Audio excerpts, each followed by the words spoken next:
Saya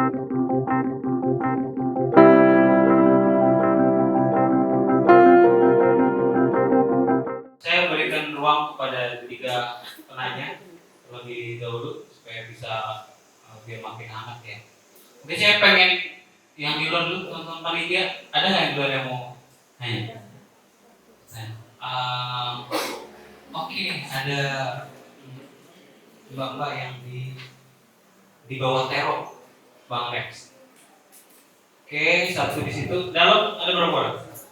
Yang dalam. Oke, ibu dan tiga. Ya. Ya, saya. Kalau bisa singkat, padat dan jelas, dan nanyanya ke siapa? Assalamualaikum warahmatullahi wabarakatuh. Perkenalkan, nama saya Nada Bio Fauzia Shobing, saya dari Sumatera Utara. Pertanyaan saya, lalu apa fungsi surat suara kita jika suara kita tidak didengar atau tidak dipublis? Itu saja, terima kasih. Assalamualaikum warahmatullahi wabarakatuh. Waalaikumsalam. Iya, fungsi surat suara sudah banyak suaranya yang kita nggak tambah, nggak ada fungsinya gitu. Terima kasih. Di sini dulu. Oke, situ dulu. Abang yang terus. Sama ibu ini. Tiga dulu.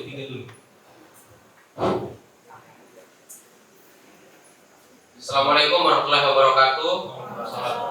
Selamat sore Bung Rocky. Saya orang biasa di NTB, Bung. Saya yang sehari-hari mengikuti Bung Rocky di sosial media, bahkan beberapa perjalanan Bung Rocky. Tapi dari tema diskusi ini, mohon maaf moderator, nama saya Aziz Muslim, sudah ada di baju. Aziz Muslim, orang biasa di NTB. Dengan diskusi yang saya ikuti dari tadi, Bung, soal diskusi publik soal masa depan demokrasi. Kenapa dengan tema ini kalau kita bicara soal akademisi, kenapa dari narasumber tadi malah lebih banyak bercerita atau membandingkan soal politik hari ini yang menjelang 2024. Soalnya misalkan kita ingin membandingkan soal pendapat Ketum Golkar, membandingkan Mas Gibran dan lain-lain, bahkan Mas Anies. Jadi kalau menurut saya, kalau kita bicara soal demokrasi, soal masa depan demokrasi, yang memang belum settle demokrasi di Indonesia, itu harus kita akui, itu yang pertama. Tapi Bung Rocky dan Mbak yang satu ini harus ada dong solusi, bagaimana demokrasi kita ini harus settle. Kalau bagi saya soal presiden threshold yang 20% itu bagian dari cara partai, karena tidak mungkin seseorang itu bisa akan menjadi anggota dewan atau bisa menjadi eksekutif apabila dia tidak punya kendaraan.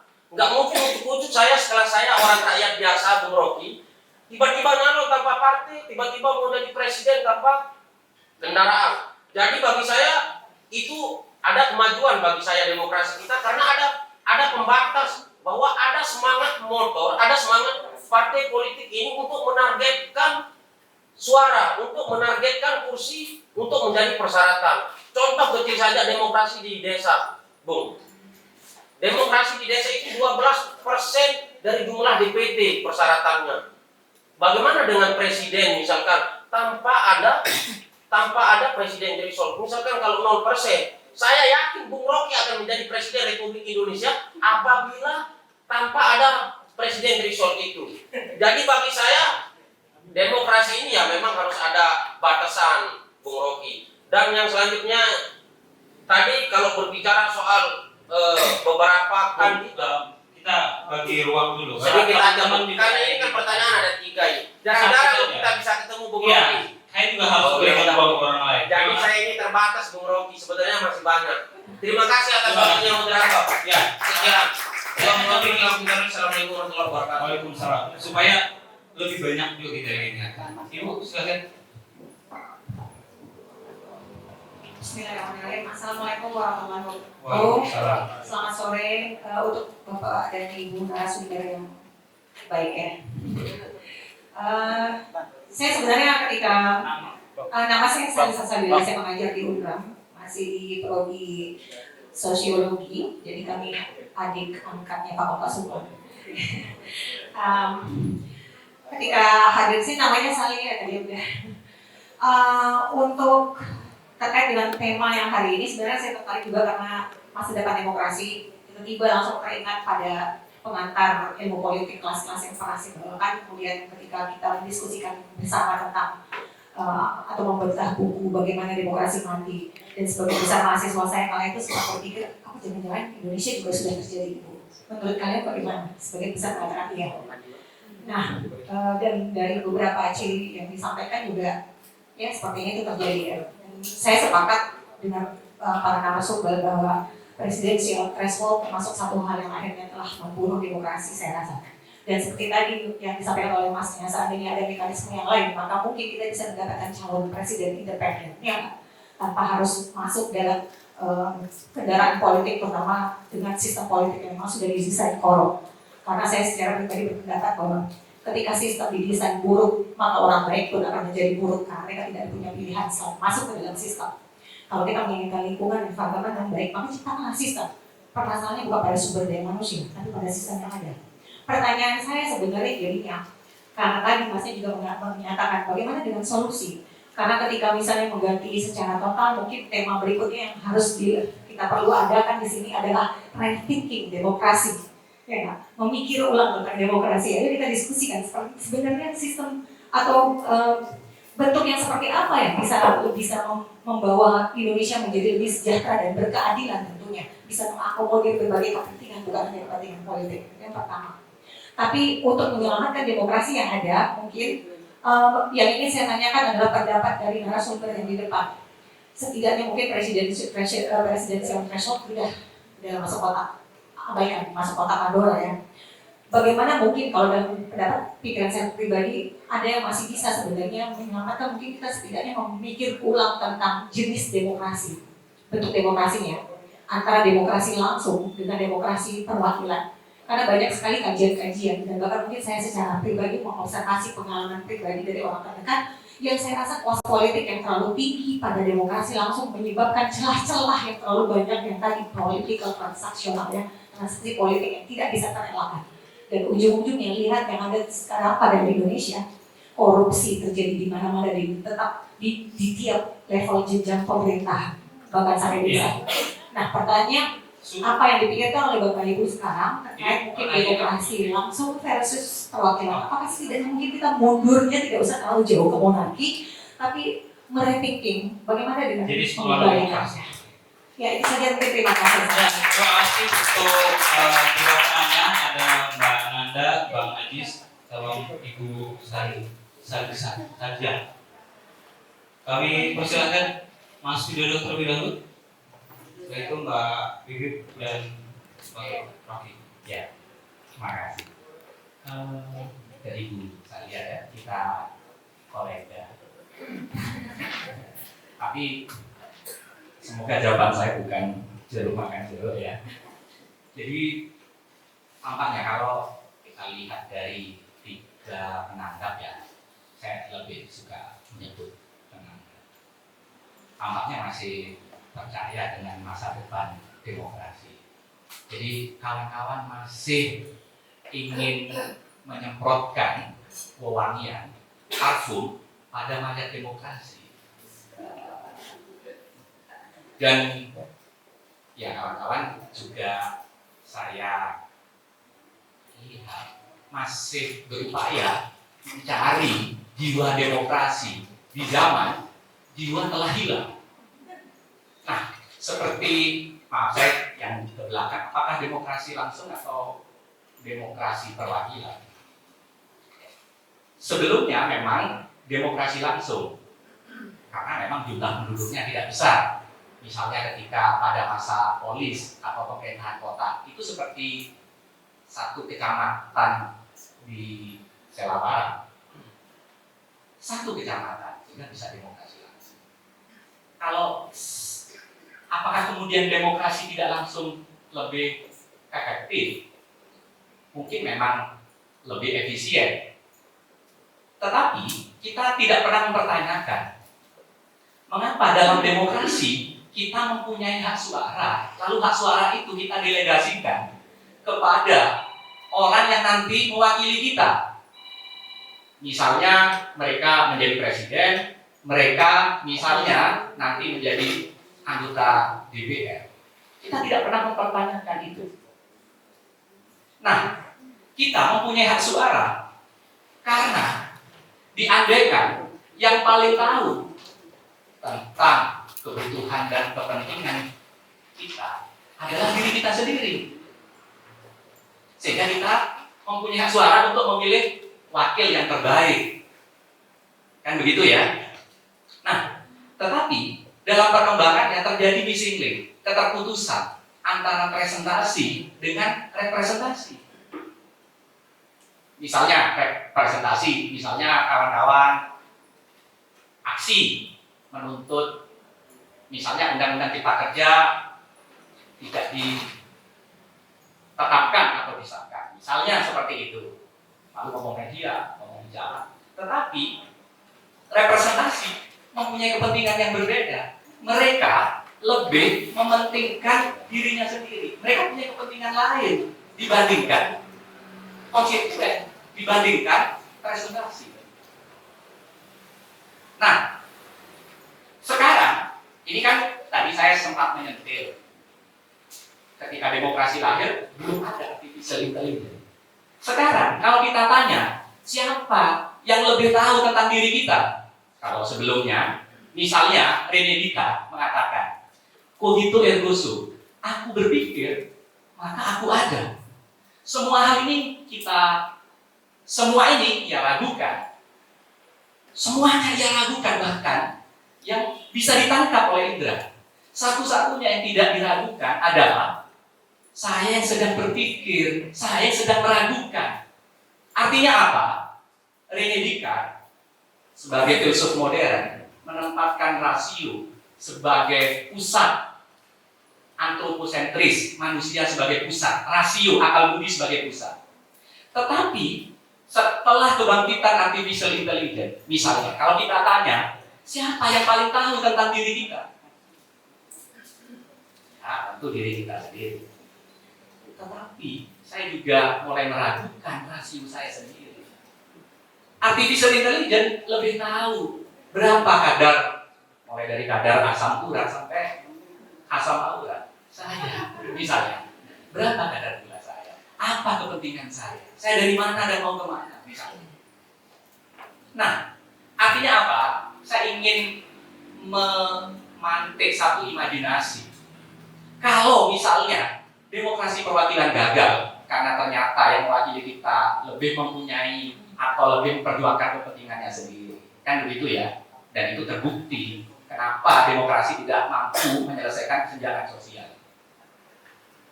Kan begitu? Apalagi sekarang demokrasi disandra oleh para oligarki. Nah, artinya apa? Mengapa kita tidak memikirkan sebuah sistem yang melampaui dari demokrasi itu? Datakrasi. Jadi, misalnya seperti hari ini, data hiburan, data komunikasi, data politik, itu mencerminkan kebutuhan kepentingan warga, masyarakat bisa dibandingkan diri kita. Bahkan lebih tahu, misalnya, dibandingkan orang-orang yang duduk di parlemen. Nah, artinya apa? Saya membayangkan ke depan, kalau misalnya, walaupun ini masih debatable, karena ternyata artificial intelligence dikuasai digital oligark yang tidak lebih dari 7 orang. Tetapi saya membayangkan artificial super intelligence yang tidak ada manusia di dalamnya. Jadi algoritma yang menyusun, artinya pada akhirnya tujuan politik tertinggi itu adalah kita dibebaskan dari politik. orang tidak lagi berpolitik karena semuanya sudah diatur oleh algoritma. Ini apakah ini imajinasi atau, tapi saya melihat ini bukan keterputusasaan. Apa yang kita anggap itu tidak terjadi, kan begitu ya? Contoh misalnya seperti ketika COVID. Bukankah yang lebih banyak berperan di situ artificial intelligence dibandingkan perangkat-perangkat birokrasi manusia? Ini hanya untuk ini saja ya. Jadi ini tantangannya Ibu Sahlia. Rethinking. Saya sudah tidak rethinking demokrasi lagi, tetapi ya beyond demokrasi gitu. Nah, saya pikir ya kita banyak diskusi.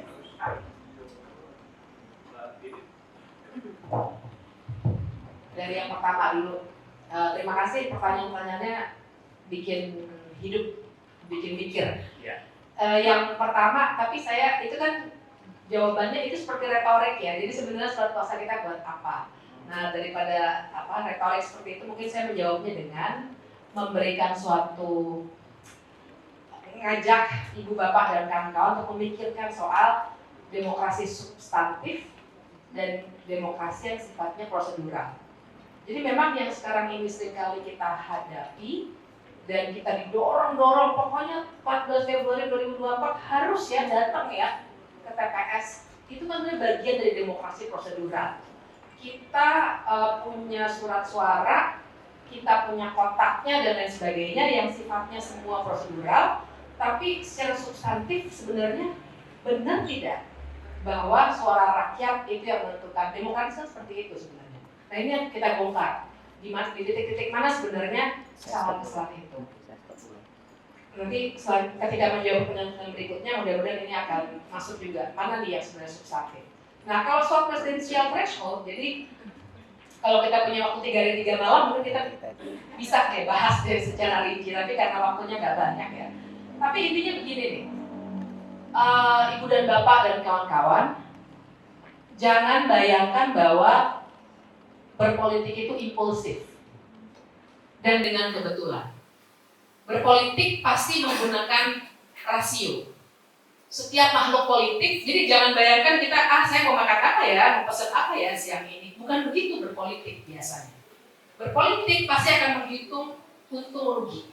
Cost and benefit-nya apa. Jadi ketika keran 0% itu, keran 20% itu tidak ada, dibikin jadi 0%, jangan berpikir 18 partai, akan ada 18 calon. Belum tentu. Karena cost untuk maju jadi presiden juga tidak murah, Ibu dan Bapak sekalian.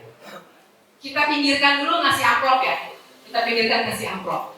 Tanpa ngasih amplop pun, biaya jadi caleg, nah di sini kan ada anggota-anggota legislatif nih. Itu gede banget. Bisa kalau di Jakarta ya, saya nggak tahu kalau di NTB. Di Jakarta itu bisa miliaran rupiah mau jadi caleg, apalagi jadi presiden. Jadi makhluk politik itu pasti menghitung di kepalanya. Gak mungkin dia, 0%, yuk kita nyapres yuk. Tidak semudah itu. Jadi kita mesti melihat realita dulu gitu ya. Jadi 18 partai, sekarang kita punya 18 partai. Mungkin beberapa partai memang akan memutuskan, yuk kita gabung saja. Supaya dari segi cost and benefit ini lebih baik, kemungkinan menangnya dan seterusnya. Loh, berarti hitung-hitungan juga dong. Tadi katanya kita nggak boleh hitung-hitungan. Betul, masalahnya adalah hitung-hitungannya secara free, secara bebas, atau dipaksa oleh undang-undang. Yang terjadi sekarang ini dengan presidential threshold adalah dipaksa oleh undang-undang. Jadi ketika sampai tadi malam itu masih belum yakin Gibran akan dideklarasikan sebagai anggota Golkar pada pagi hari ini, orang-orang masih ada yang hitung secara matematika. Kalau Demokrat sama partai lain tuh udah nyampe belum ya 20% atau 25% kursi. Itu hitungannya matematika dan kita semua mesti paham bahwa tidak ada satu negara pun di dunia ini yang punya ambang batas pencalonan presiden. Kalau ibu bapak kawan-kawan nge-google cari presidential threshold akan ketemu. Tapi itu maknanya adalah untuk menentukan siapa yang menang. Tapi hanya di Indonesia yang menentukan bahkan siapa yang boleh mencalonkan. Hanya di Indonesia. Risetnya ada. Saya nggak gosip, ini riset. Jadi memang kreatif sekali politisi kita. Dan dulu tuh 15%, kemudian jadi 20%. Apa dasarnya? Nggak ada. Hitung-hitungan aja. Karena itu tadi, kalau misalnya matematika pemilu dalam arti dapil, harga satu kursi itu berapa, terus dengan sistem proporsional terbuka, bagaimana tertutup, bagaimana dan seterusnya, mau mix sistem dan seterusnya, itu ada pola hitungannya. Tapi presidential threshold itu nggak ada, apakah mau 10%, 15%, 20%, karena itu adalah kreasi politikus Indonesia. Nggak ada. Serius saya, silakan Google kalau nggak percaya. Mungkin 20% kebiasaan dapat honorarium fee. Bisa jadi. Gitu. Mungkin ya, kickback. Kickback. Kickbacknya 20%. Nah jadi begitu. Sekarang kan pertanyaan pentingnya, oke, jadi alternatifnya apa? Alternatifnya nggak ada. Dibikin 0%. Apakah dunia politik kita akan hidup pikuk? Ya, seperti saya bilang, semua pasti akan berpikir dengan rasionalitas makhluk politik. Nggak mungkin main maju saya gitu, saya mau jadi capres gitu. Oh ya, dan satu lagi, jangan berpikir juga kalau untuk capres cawapres sebenarnya konstitusi kita sudah mengatur harus dari partai politik atau gabungan partai politik. Jadi nggak bisa tiba-tiba Mas Widodo mau maju tapi belum punya perahu, belum punya partai politik. Memang nggak bisa secara konstitusional, kecuali konstitusinya diubah dulu. Nah jadi dan sekarang gampang ya, kalau ada hukum yang tidak sesuai, hukumnya aja yang diubah. Nah jadi contohnya. Contohnya sudah ada. Sudah sukses. Nah, jadi karena itulah sudah lebih dari 30 permohonan, lebih dari 30 permohonan ke Mahkamah Konstitusi untuk membongkar presidential threshold ini, tapi semuanya sudah tidak dapat diterima atau ditolak. Gitu. Jadi itu situasinya. Nah, alternatifnya balik lagi, sorry tadi pilih lupa. Alternatifnya apa? Kalau kita pikirkan bahwa setiap parpol, makanya kita perlu rombak juga nih, kita perlu reformasi partai politik. Setiap parpol yang menjalankan tugasnya, sebenarnya kan fungsi partai politik itu pendidikan politik, kaderisasi, nggak cuma merekrut selebriti buat vote getter. Saya nggak anti selebriti ya, tapi kan misalnya saya sama teman-teman tuh pernah mengajukan ke MK supaya kalau orang mau jadikan caleg itu minimal mesti jadi kader 5 tahun. Tapi ditolak juga permohonan kami. Tapi itu salah satu cara. Nah kalau buat presiden, kita mesti mengidealkan bahwa partai politik lah yang mestinya menjalankan tugas penyaringan itu. Partai politik pertama dia akan bikin saringan. Ini kebetulan baru kemarin saya bicara di sebuah seminar soal yang sama. Simulasikan ini. Partai politik pertama dia akan membuat saringan. Partai politik yang misalnya ideologinya adalah apa gitu ya, hak asasi manusia misalnya. Dia akan bikin saringan dulu. Boleh internal partai, asumsinya bukan elit partai ya. Asumsinya partai politik jalan, anggota banyak, bayar iuran dan seterusnya. Anggota partai politik menentukan kalau dia ideologinya adalah HAM, bagus banget. Sebenarnya semua partai politik harusnya basisnya adalah hak asasi manusia. Dia bilang tidak boleh ada capres yang pernah melanggar hak asasi manusia. Tidak boleh, capresnya nggak boleh korupsi. Capresnya tidak boleh ada rekor apapun melakukan kekerasan, apalagi kekerasan seksual. Misalnya dia bikin begitu, dia akan saring.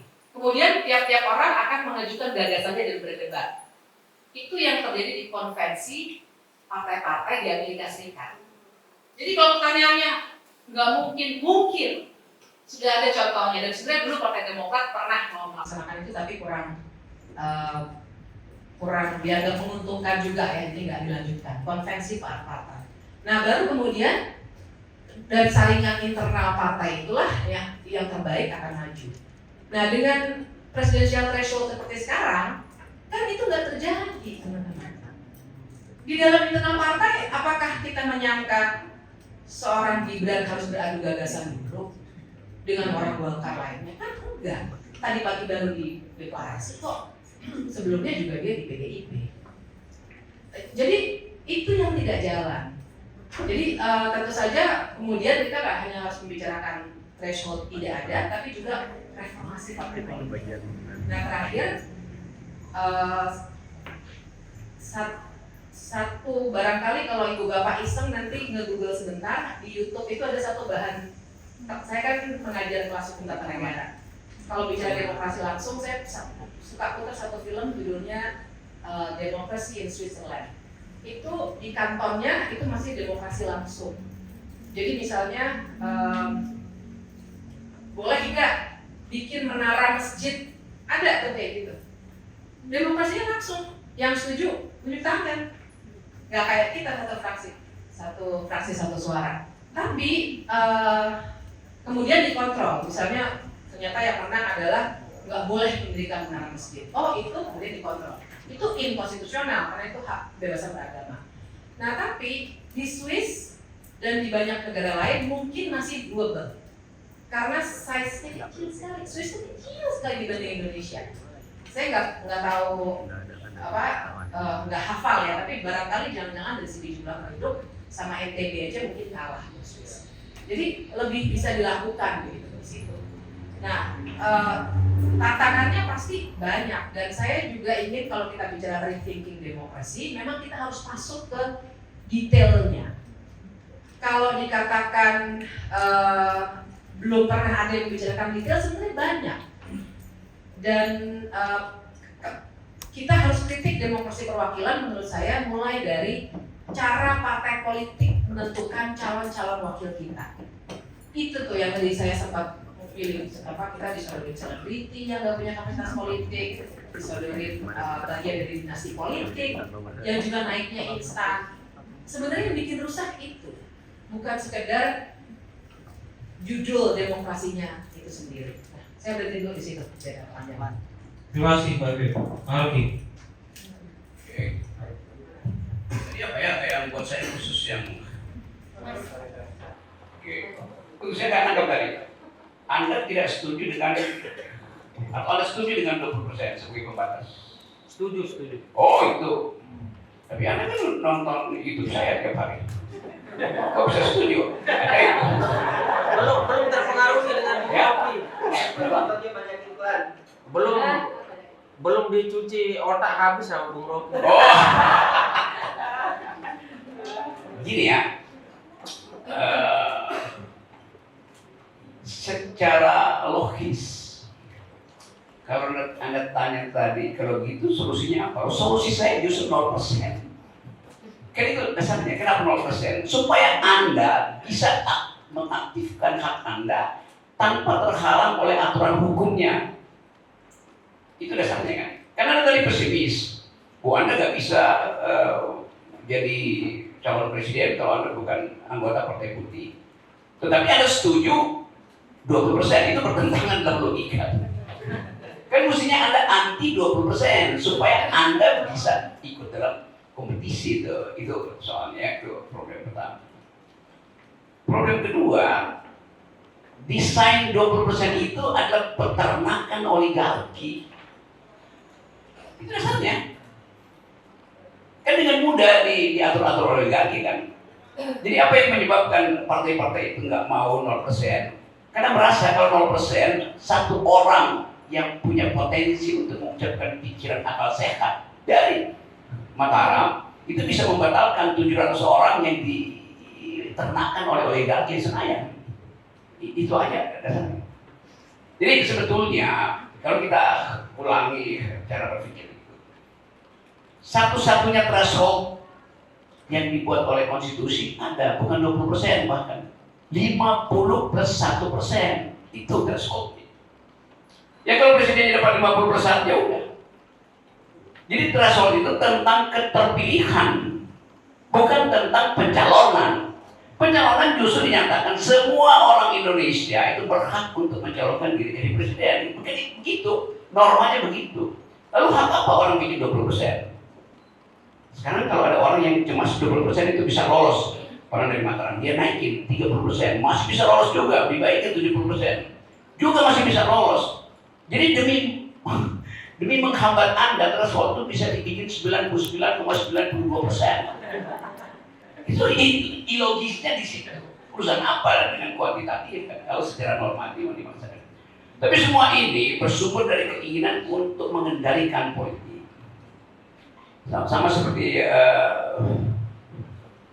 kita semua dijebak menjadi homo sapien di dalam sosiologi yang diajarkan oleh Agamben, Giorgio Agamben. Anda akan disebut sebagai subjek hukum supaya Anda mudah dihukum. Anda akan disebut warga negara supaya Anda mudah dijebak di dalam hukum tata negara. Dan hanya itu yang terjadi kan. Padahal dari awal demokrasi itu adalah free flow ideas. Yang kita sebut sekarang demokrasi begini, deliberatifnya di sini karena kita bercakap-cakap. 20% itu bukan percakapan. Begitu dapat 20% yang lain stop bicara. Kita udah punya 20%. Ada yang 20% ini adalah kumpulan IQ 200 sekolah. Itu dasarnya begitu. Bahkan kalau lebih radikal lagi, di era Athena itu anggota legislatif itu tidak dipilih, diundi aja, diundi. Kenapa? Karena asumsi setiap warga negara, setiap warga kota punya kapasitas etis yang sama. Kalau saya masuk ke parlemen, undi aja, Anda yang terpilih, bukan, Anda terundi. Dan saya jamin Anda akan mewakili saya. Demikian juga kalau orang lain yang terpilih. Itu yang disebut sebagai kapasitas etisnya sama. Di kita tidak ada kapasitas etis. Karena tadi persekongkolan, 20% hasil persekongkolan, bukan hasil kepercayaan bahwa seseorang akan mewakili saya. Itu, jadi kita mau ambil konklusi dari itu. Lalu, betul sekarang, karena itu ada imajinasi. Bagaimana kalau data kerasnya aja yang begini? Ya memang pada akhirnya sekarang orang berpikir ke arah situ. Supaya dia jadi humanless itu.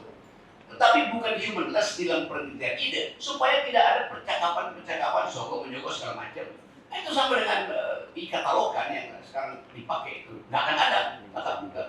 Nah, keadaan ini yang membuat kita mulai berpikir bahwa mungkin satu waktu nanti 2029 yang hadir di sini ada separuhnya anak umram, yang separuhnya adalah pengkritik pemerintah, yang separuhnya lagi adalah robot. Bisa aja sama aja. Jadi hak robot untuk menentukan. Ini juga ada semacam paradoks di situ. Kira-kira 8-9 tahun yang lalu, Parlemen Inggris mengundang robot. Robot bisa disebut seorang atau seekor misalnya. Di depan Parlemen Inggris, seonggok robot. Si robot yang diundang, dia udah di-brief, dimasukkan algoritmanya supaya bisa menjawab. Ini tanya begini oleh Parlemen. Ini serius di Parlemen Inggris. Menurut Anda, robot, apa masa depan manusia? Pertanyaan hipotetis, pertanyaan epistemis, terus pertanyaan ontologis. Manusia cemas masa depannya, maka dia bertanya pada si robot. Karena kebutuhan tadi, robot, apa menurut Anda masa depan manusia? Si robot bilang begini, justru kami mencemaskan masa depan kami sebagai robot. Dia jujur mengatakan itu. Jadi bagi dia cemas bahwa kalau dia terus jadi robot, dia tidak punya kemampuan berargumentasi dengan basis etis. Karena semuanya di-brief secara data. Tetapi mungkin juga si robot bilang, ya emang itu yang kalian kehendaki kan.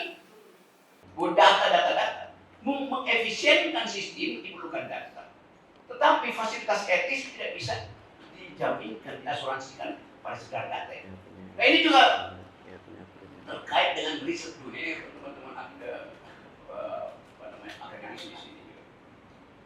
Di dunia ini ada 3 riset utama. Anda pergi ke semua sistem, ke semua lembaga riset dunia, kecuali kebenaran. Anda akan temukan 3 cluster riset. Yang pertama riset tentang human genome, peta DNA manusia. Dari tahun 2000 sudah selesai, tapi di-update terus. Supaya kita bisa tahu jejak lambung kita itu datang dari mana. Cara kita konsumsi itu disebabkan karena darah kita berbeda. Jadi saya bisa tahu, saya ada di sini sekarang di Lombok. Tetapi ingatan purba saya didesain secara final 40.000 tahun yang lalu di semak-semak Afrika. Nenek moyang saya datang dari Afrika. Karena itu sistem pencernaan saya sudah selesai. Pembuluh darah saya sudah selesai. Tetapi kalau kita berpikir evolusi manusia itu memerlukan puluhan ribu tahun. Evolusi rahang saya itu memerlukan mungkin 3 juta tahun.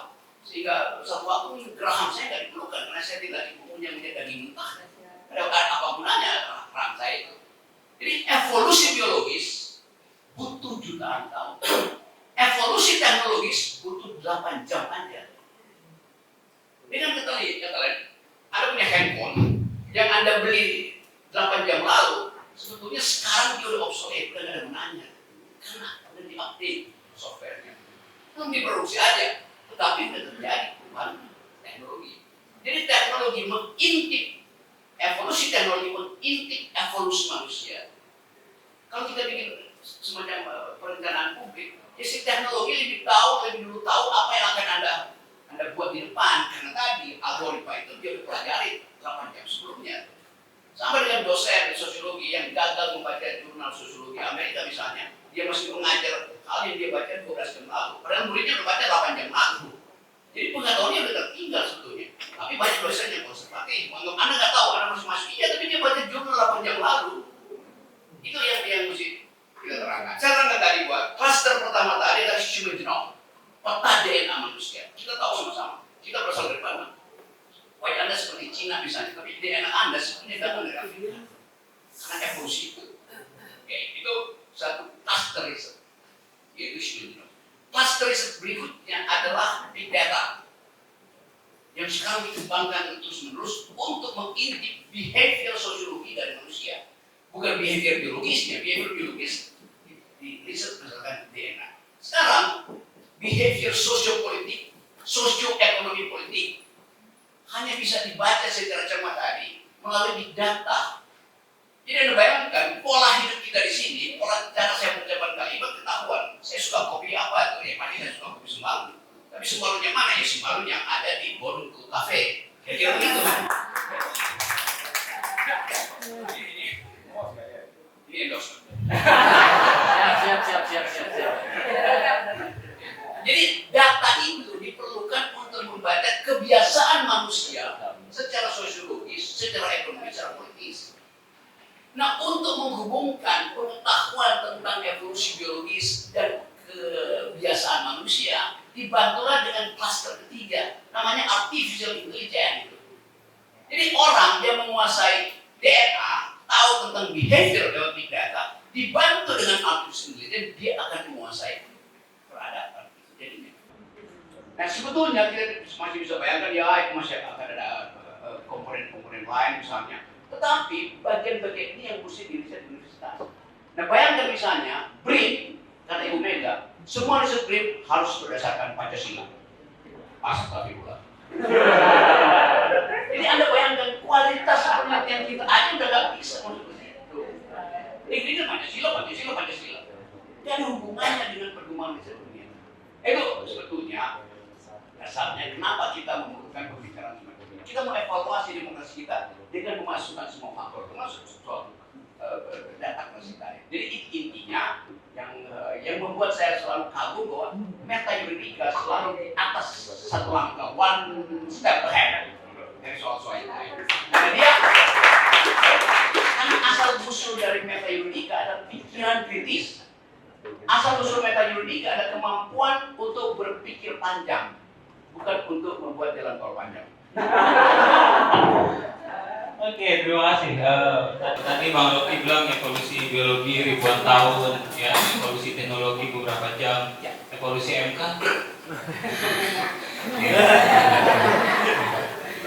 Nggak disebut tadi ya.